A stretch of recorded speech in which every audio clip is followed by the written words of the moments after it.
Il y a quelque temps, un jeune capitaine d'à peine 34 ans, un Africain, est en train de bouleverser l'ordre mondial.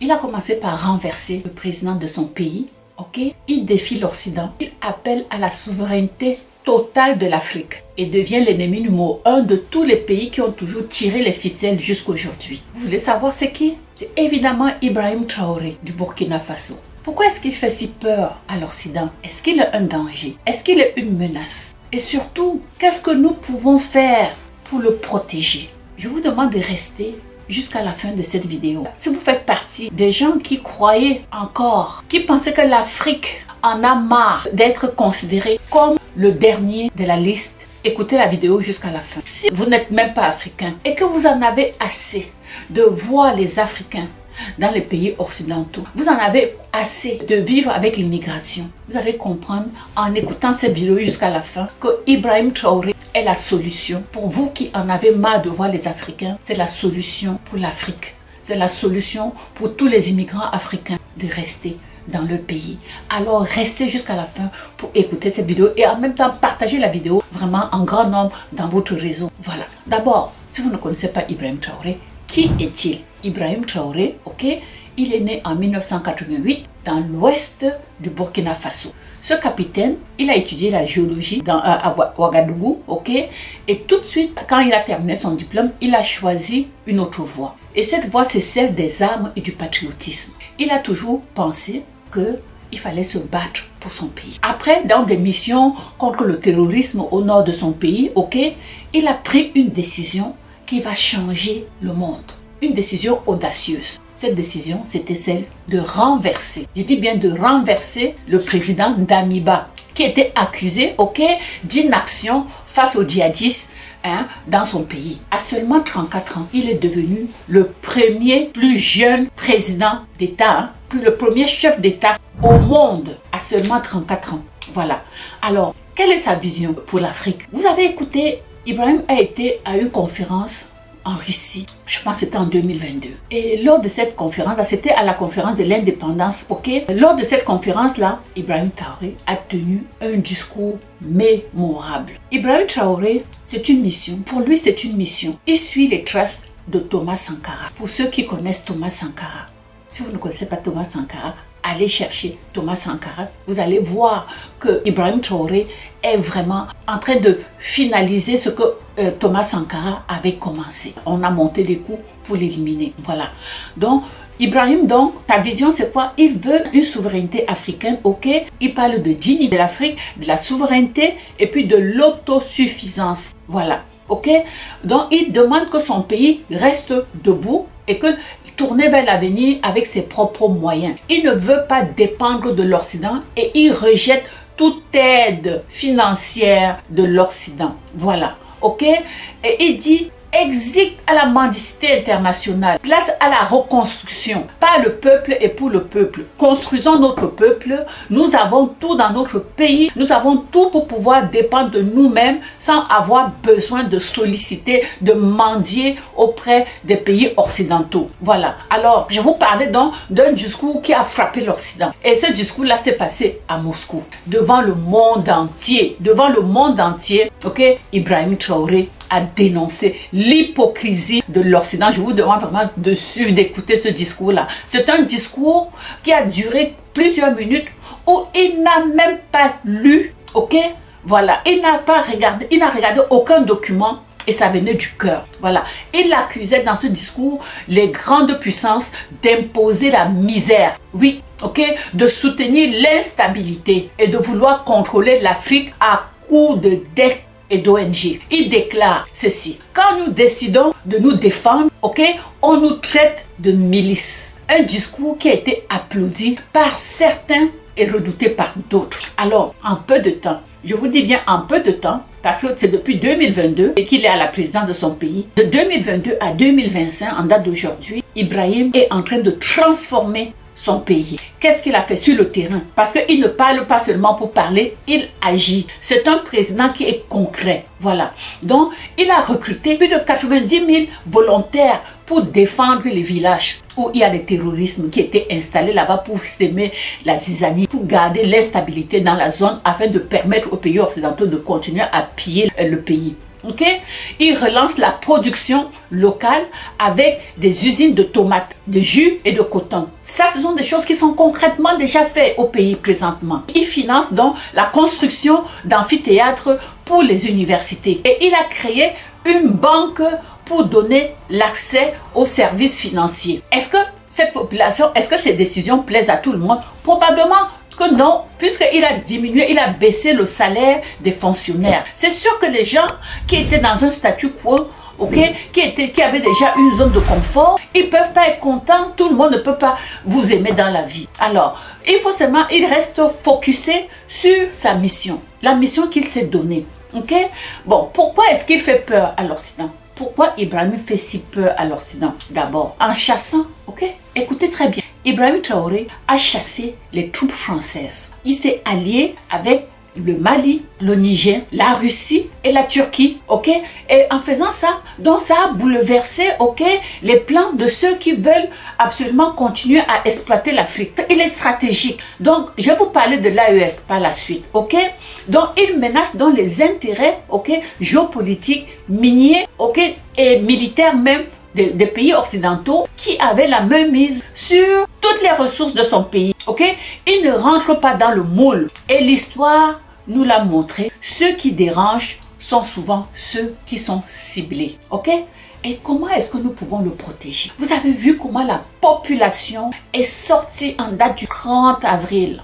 Le monde entier s'est réveillé. Le monde entier est sorti comme une seule personne pour dire soutien à Ibrahim Traoré, pour dire vous n'allez pas toucher Ibrahim Traoré, parce que le colonel américain a allégué que Ibrahim utilisait l'argent de sa population pour assurer sa sécurité. Et on se demande, pardon, de quoi vous vous mêlez? Alors comment nous pouvons protéger Ibrahim actuellement? Nous qui le supportons, nous qui croyons que Ibrahim est notre porte de secours.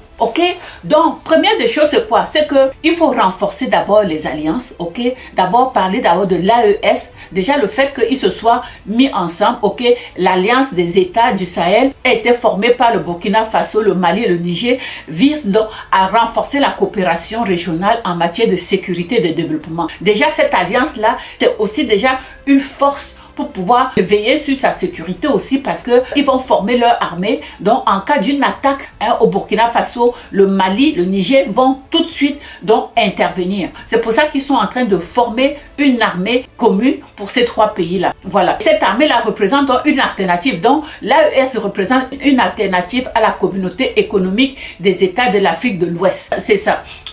Avec des discussions en cours sur la création d'une monnaie commune et d'une confédération. Ça, c'est ce qu'ils sont en train de planifier. Alors, comment nous pouvons le protéger? D'abord, en renforçant donc ces alliances régionales, Donc, il faut consolider l'alliance des États de l'AES avec le Mali, pour une coopération militaire qui va pouvoir être le parapluie de protection. Deuxièmement, il faut diversifier les partenariats internationaux comme il a déjà commencé à faire. C'est-à-dire qu'il ne fait pas seulement affaire avec un seul pays et puis ils ont fermer la porte à la France, Donc, établir des relations équilibrées avec divers pays pour éviter la dépendance à un seul partenaire, comme ce fut le cas avant son arrivée en 2022. Depuis toujours, c'est la France qui était là. Avec ce réveil, on a constaté que pendant tout ce temps où la France était là, la France n'a jamais permis, non seulement au Burkina, mais je suppose dans d'autres pays africains francophones, ne leur a jamais permis de se développer. La France n'a jamais rien fait dans ces pays-là, rien fait. Au contraire, on leur interdisait même, c'est ça que j'apprenais, on leur interdisait d'avoir une armée. Et eux, ils venaient s'installer là-bas, soi-disant, ils étaient leur armée. Quand je vous dis qu'il était temps que le peuple africain se réveille, ce que nous apprenons aujourd'hui, en 2025, ça ne peut que nous amener à être solidaires à la lutte que mène présentement Ibrahim Traoré. Voilà. Donc, la mobilisation populaire. Ça, la mobilisation populaire, là, c'est encourager la participation vraiment citoyenne et le soutien populaire pour légitimer le gouvernement et ses actions. Donc, comme vous avez observé le 30 avril 2025, où le monde entier est sorti, ça, c'est une bonne façon de continuer, à soutenir, à protéger Ibrahim. Parce que Ibrahim Traoré ne mène pas un combat seulement pour son pays. Ibrahim Traoré mène un combat pour tout un continent, tout un peuple qui souffre. Pas seulement le continent africain, tout le peuple noir du monde entier. Ok? Parce que n'oubliez pas, avec l'esclavage, on retrouve les Noirs en Haïti, on retrouve les Noirs dans les pays, en Guyane, on retrouve les Noirs. Donc, tous les Noirs de tout le monde entier, ok, nous sommes tous solidaires et doivent être solidaires à cette cause-là. Cette cause-là, c'est la fierté de l'Afrique qu'on est en train de reprendre. C'est de montrer au monde entier que les Africains ne sont pas ce qu'on dit partout, ok, parce qu'en Occident, on considère l'Africain toujours comme étant quelqu'un qui est un va-nu-pied, qui est un mendiant. Et avec Ibrahim, avec le combat que nous sommes en train de mener, moi je demande à tout le monde de soutenir Ibrahim Traoré. Je ne dis pas que tout est parfait, ok? On ne peut pas faire d'omelette sans casser les œufs. Tu ne peux pas diriger, gouverner un pays et t'attendre à ce que 100% de tout le monde te soutienne. Ce n'est pas possible. Mais toujours est-il que ce qui compte, c'est que la grande majorité et la jeunesse burkinabé est derrière ce jeune homme. Et je demande à la jeunesse burkinabèse de continuer à soutenir leur président, même si dans le pays, il va y avoir d'autres groupes qui vont chercher à déstabiliser. Ok? Et parlant même de ça, c'est sûr que ceux qui sont contre, ceux qui ne veulent pas, ceux qui n'ont pas leurs intérêts, ok, qui ne voient pas leurs intérêts, parce qu'il y a des gens qui étaient déjà dans un moule, ok, le statu quo leur convenait parce qu'ils avaient des avantages. Ceux-là, ils vont chercher à déstabiliser la population en faisant penser que Ibrahim n'est pas si bon, que le monde, les gens dans son village sont en train de mourir de faim. C'est sûr que tu ne peux pas, tout le monde, on peut pas dire que tout le monde vit à sa faim actuellement. Il est en train, c'est une reconstruction. Alors ça va prendre du temps, mais il faut que les gens soient mobilisés et voient plus loin. Ce garçon, il est en train de mettre sa vie vraiment en péril pour que l'Afrique reprenne sa dignité. Voilà. Donc, si vous croyez en Ibrahim Traoré, ne baissez pas les bras et soyons solidaires à cette cause-là parce que c'est nous, c'est notre avenir, c'est notre histoire. Qu'est-ce que je pourrais dire? Le capitaine Ibrahim Traoré, ok, il dérange parce qu'il libère. C'est ça que je peux dire en conclusion. Il dérange parce qu'il libère. Il effraie parce qu'il éclaire, ok? Mais il a besoin de soutien, de ton soutien, du soutien de tout le monde. Vous qui me regardez, Ibrahim a besoin de votre soutien. Que vous soyez blanc, à partir du moment où vous pensez, je vous ai dit au début, si vous pensez que les Noirs qui viennent dans les pays occidentaux, vous êtes un Français, vous êtes, je sais pas, vous êtes, quel que soit le pays où vous vous trouvez, vous en avez marre de voir les immigrants africains, je vous demande de vous allier aux Africains, de faire des sorties dans vos pays, ok, respectifs, pour demander à vos pays s'ils font partie des groupes qui sont choqués parce qu'ils ont leurs intérêts, ils sont menacés, sortez-leur dire de laisser l'Afrique se libérer. Ce n'est pas parce que pendant des années, ok, ils ont été esclavagisés que c'est un peuple qui va rester dans l'obscurité. L'Afrique aujourd'hui, la jeunesse africaine aujourd'hui ouvre les yeux. La jeunesse africaine aujourd'hui n'est pas l'Afrique d'il y a 80 ans. Aujourd'hui, ils ont des yeux, ils ont l'intelligence et ils veulent reprendre leur avenir en main. Ils veulent pouvoir développer leur continent à leur guise et ils veulent être autonomes. Ils demandent la souveraineté à tous les niveaux. Mais comme je vous dis, Ibrahim a besoin du soutien de tous, ok?